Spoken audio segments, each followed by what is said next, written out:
요즘에 어린 친구, 그러니까 20대, 10대 분들이 왁싱 제모를 참 많이 하시는 것 같은데 네. 의료적인 관점에서 왁싱은 뭐 장단점이 있을까요? 오히려 이제 제모도 피부에다가 저희가 레이저를 쏘거나 왁싱도 이제 살에서 이제 이걸 뜯어내는 거잖아요. 근데 자꾸 마찰을 대거나 뭔가 했을 때 거기에 또 생긴다든지 그 다음으로 이제 우리 여자 청소년 아이들이 가장 많이 관심을 가졌던 게 이제 외음부 등 이제 본인 신체에 대한 궁금증이 좀 있었어요. 네네. 많은 청소년들이 본인, 그러니까 여성 생식기에 대해서 잘 모르는 친구가 꽤 있었는데 네. 지금 이제 아이들이 뭐 성교육에 대해서 학부모님들도 관심도 많고 그쵸. 그런 관련된 사실 책들도 이제 많거든요. 어린아이들이 보는 책들도 있고. 맞아요. 예. 그런데 이제 거기에 설명을 보면 이제 아이랑 같이 읽으면서 이제 뭐 얘기를 하기는 조금 부끄러운 부분도 사실 있고요. 네. 그러다가 중학교 때 수업 시간에 음. 배우는 걸로 저희 이제 알고 있는데, 가정 시간. 예, 가정 시간에 이제 그걸 배우더라고요. 근데 이제 배우고 그냥 넘어가면서 또 잘 기억이 안 나는 거죠. 네, 그래서 이제 정확한 명칭을 사실 잘 모르는 경우들도 꽤 있는 것 같아요. 네. 제가 만났던 아이들이 이제 자기 외음부 색깔이 네. 너무 좀 어두워진 것 같다. 네. 혹은 너무 좀 늘어진 것 같다. 네. 얘는 좀 음핵 부분이 덮여 있는데 네. 나는 그게 보인다. 그 내가 뭐 속옷을 잘못 입어 그러냐? 네, 네.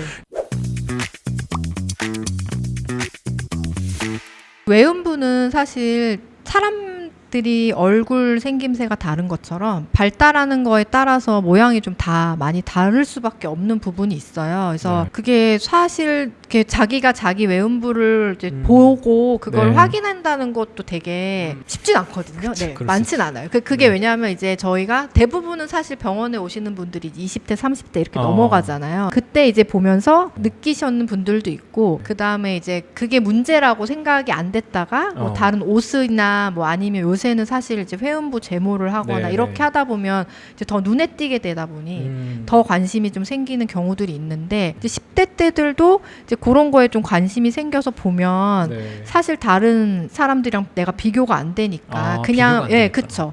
그 다음에 이제 그냥 뭐 책이나 이런 데서 보는 거랑은 아, 또 모양이 좀 다르고, 그럴 수 예, 있죠. 그렇게 생각할 수는 있는데 실제로는 사실 되게 다양한 모양이 있는 거고요. 색도 사실 되게 다 다르고요. 그쵸. 근데 조금씩 착색이 되는 거는 호르몬에 따라서 좀 그런 그쵸. 것도 있고요. 네, 그다음에 나이가 들면서 변하는 것도 있고. 너무 네, 자연스러운 네, 거죠. 맞아요. 그러니까 뭐 잇몸을 많이 문댄다고 네. 잇몸이 갈색이 되지 않잖아요. 네, 맞아요. 뭐 자기가 거기 좀 많이 만졌고 뭐 속옷을 꽉 꼈다고 갈색이 된다 건 아니고 네. 이제 유전적인거나 이제 멜라닌 색소나 네. 여러 가지의 자연스러운 변화다 이렇게 이해하면 좋을 것 네, 같고요.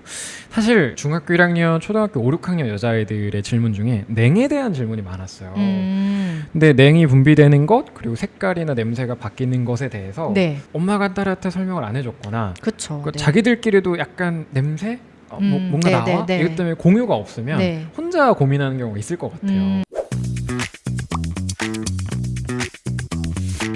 분비물이 이제 고학년쯤에 좀 나오면은 그것 때문에 병원에 오는 경우들이 좀 간간히 있거든요. 그러니까 엄마도 애가 이제 자꾸 팬티에 뭐가 묻는다고 하고 아이는 이제 그게 가렵다고 이제 하고 하니까 문제가 있는 거냐, 얘네들도 질염이라는 게 생기는 거냐 이러시면서 이제 데리고 오시는 경우들이 있어요. 이제 그게 딱 초등학교 중학년 넘어가는 쯤이거나 아니면 아예 애기들이거나 뭐 그럴 수 있는데, 분비물이 이제 나오는 거는 요새는 초경하는 나이가 초등학교 고학년쯤 되면 이제 시작하는 경우들이 많아지다 보니까 호르몬이 돌면서 자연스럽게 분비물이 이제 냉이라는 게 좀 만들어지게 돼 있거든요. 네. 그래서 어느 정도의 분비물은 호르몬에 따라서 좀 나올 수 있는 거고, 그 다음에 질 안은 원래 산도가 약산성이다 보니까 그 분비물이 좀 어느 정도 하얗고 약간 투명한 색을 띠고 살짝 시큼한 냄새가 나는 정도, 왜 그 정도까지는 정상이다. 근데 뭐 외음에 많이 묻으면서 아니면 자체에서 가려움증이 심하다, 아니면 색깔이 좀 아주 노랗거나 뭐 녹색이거나 그렇게 좀 번한다든지, 그건 이미 조금 더 이제 생리를 하고 난 이후에 이제 얘기들이거든요. 네. 그러면 이제 염증이 생길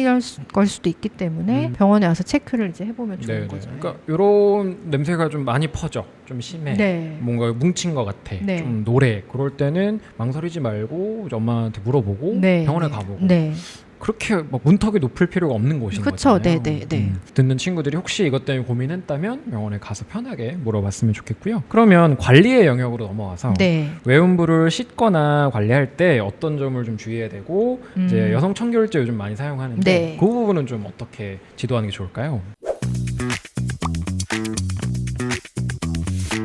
아까 말씀드렸지만 어린아이들도 이제 많이 데리고 오시거든요. 네. 초등학교 저학년 애들도 마찬가지인데 보통 그러면 사실 그때는 할 게 없거든요. 약을 쓸 수도 없고 질염약을 쓰기도 좀 그렇고 대부분은 이제 청결적인 얘기를 1순위로 얘기를 해요. 그래서 빡빡 문질러 닦거나 그렇게 할 필요는 전혀 없고 네. 가볍게 그냥 물로만 좀 씻어주고 그리고 특히 이제 소변 처리를 하는 거가 이제 휴지 같은 거나 이런 거가 좀 붓거나 이렇게 되다 보니까 또 가렵고 피부염이 생기고 하는 경우가 꽤 많거든요. 그래서 어릴 때는 그런 걸 좀 주의하도록 봐주시면 된다.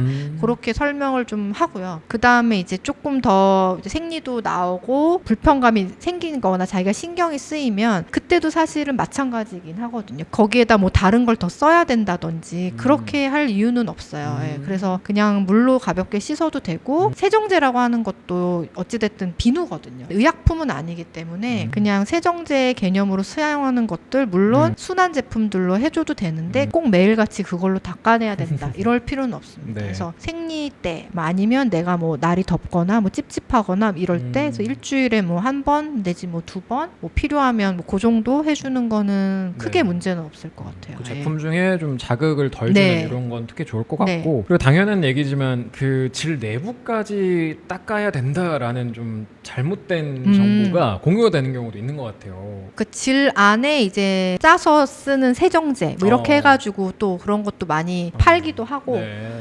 사실 저도 막 그런 걸 이제 찾아보진 않지만 워낙 그런 게 많으니까 인터넷에도 많고요. 그거를 이제 막 써보고 병원에 와서 물어보시는 분들도 있어요. 있어요. 그쵸. 뭐 어린 학생들은 아니더라도 이제 20대나 뭐 이런 거는 많이 쓰시니까. 근데 이제 질환 세정은 사실 권하지는 않거든요. 그렇군요. 질 안은 사실 어찌됐든 산도가 유지되면서 정상적인 환경이 유지되고 있는 부분도 있거든요. 자주 세정을 하다 보면 필요로 남아있어야 하는 애들까지 막 자꾸 씻겨져 나가면 오히려 더 그 안에가 이제 유지가 안 돼서 뭔가 더 자꾸 생기는 것 같고 그런 부분들이 좀 있을 수 있어서 걔가 딱 기능을 하고 경계를 해야 자궁 경부나 이런 데 보호도 되는데 네, 맞아요. 그 생태계를 다 파괴시켜버리게 막 끄집어내서 닦고 이런 거는 불필요하다. 그래서 이제 질 안 세정은 꼭 해야 되는 건 아니다. 제가 예능 나갔을 때 네. 그 도경환님 얘기 듣고 네. 빵 터진 게 뭐였냐면 이제 아기 딸을 씻겨야 네, 되니까 네. 아들은 그냥 이렇게 하면 되는데 딸을 씻길 때는 되게 조심하게 되더래요. 그리고 어디서 찹찹찹 이걸 배우셨대요. 그게 이제 아이 생식기 부분 쪽을 물로 이렇게 담아서 흘려 보내듯이 이제 소리 나게 찹찹찹 해야 되는데 이게 능숙하지 않으니까 입으로만 찹찹찹 손은 이렇게 굳은 상태로 이런 경우가 있대요. 그래서 많은 아버님들이 이제 딸을 닦일 때 뭐 항문에서 질 방향으로 닦거나 거칠게 문대거나 입으로만 찹찹찹 소리를 내거나 할 수 있는데 질에서 항문 방향으로 살살 흘러내듯이 이렇게 닦는 게 맞는 거죠. 네, 맞아요. 그것도 너무 웃겨가지고. 네, 그리고 이 부분과 관련해서 마지막으로 요즘에 어린 친구, 그러니까 20대, 10대 분들이 왁싱 제모를 참 많이 하시는 것 같은데 의료적인 관점에서 왁싱은 뭐 장단점이 있을까요? 왁싱 진짜 이제 많이 하죠. 병원에서는 이제 레이저 제모를 이제 하니까 물론 이제 사실 트렌드는 제가 봐서는 미용적인 부분이 제일 크다고 보기는 하고요. 그 제모가 뭐 질염이라든지 뭐 그 주변 환경을 개선하는데 이게 엄청난 도움이 된다. 이거는 의학적으로 밝혀져 있는 부분은 아니기 때문에 보통 설명을 할 때 환자분들이 내가 이거 자꾸 질염도 생기고 뭐 털에 뭐가 묻고 이런 게 신경이 쓰이는데 이거를 제모를 했을 때 효과가 좋나 이렇게 물어보시는데요. 모든 질염이 이제 다 그것 때문만 생기는 건 아니거든요. 사실 털도 많은 분들은 조금 제거를 하거나 많으면. 정리를 해주면 도움이 될 수는 있죠. 근데 뭐 그 정도가 아니면 크게 차이가 없을 수도 있는 부분도 있고 오히려 이제 제모도 피부에다가 저희가 레이저를 쏘거나 왁싱도 이제 살에서 이제 이걸 뜯어내는 거잖아요. 근데 자꾸 마찰을 대거나 뭔가 했을 때 거기에 모낭염이 또 생긴다든지 그게 흉으로 남는다든지 아니면 이제 자극으로 인해서 색소가 좀 침착이 된다든지 이러신 경우들도 있거든요. 그래서 피부에 따라서 좀 고려를 해보면 되고 학생들도 굳이 뭐 어렸을 때 꼭 그렇게 해야 될 이유는 없을 것 같아요. 그래서 왁싱이 너무 당연해진 것처럼 나와서 이제 자기 타입에 맞게 고민했으면 좋겠습니다.